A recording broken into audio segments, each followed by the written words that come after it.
to me, it's all about music.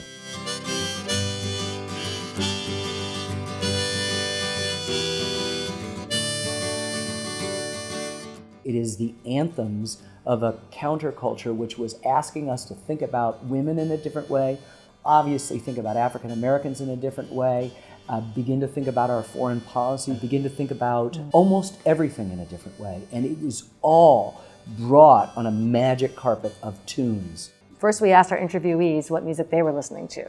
So we got their greatest hits, their playlists of the time they remembered. And like General McPeak was telling us that he tuned in Armed Forces Radio when he was flying missions, because that's how you basically figured out where you were. So he has a soundtrack in his head of Magic Carpet Ride, which we ended up playing, in the scene that he's featured in. The best result I achieved in a year, it was a result of a gross miss from what I was aiming at. We were scrupulous about if a song had not come out yet, we're not going to hear it.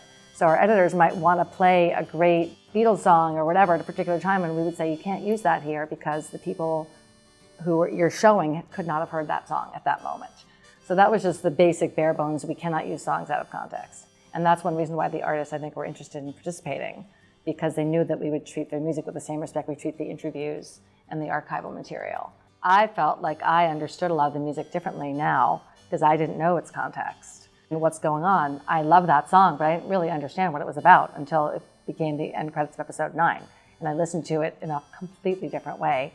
Same with Ohio. I sort of vaguely knew that it was about Kent State, but I couldn't visualize it when I heard the words of the song until I saw it come right after the scene in the film. When the kids were killed at Kent State, and I thought, my God, we're killing our own children now. We've really gone mad.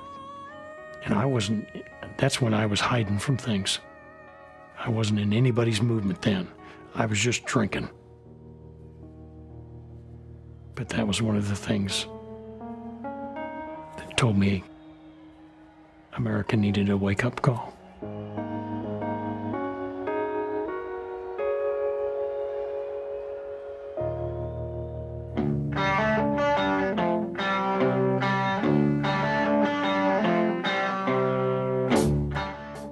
It was actually hard to license Ohio.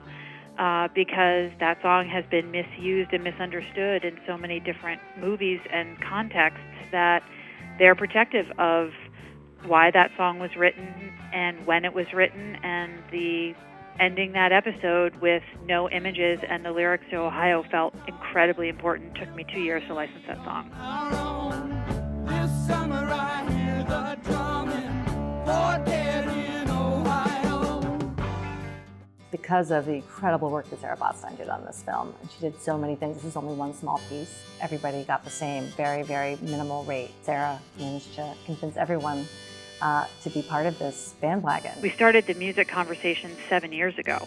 The first thing we did was actually get the Beatles, Bob Dylan, and the Rolling Stones to kind of agree to the basic structure of how we wanted to make the film and how we were going to try to get popular music into the film. Some of the tunes that we use, that I know like the back of my hand, are now associated with something that brings an extra dimension to them. And I will be forever grateful that I got to be involved with an enterprise that could so clearly nail that to my heart.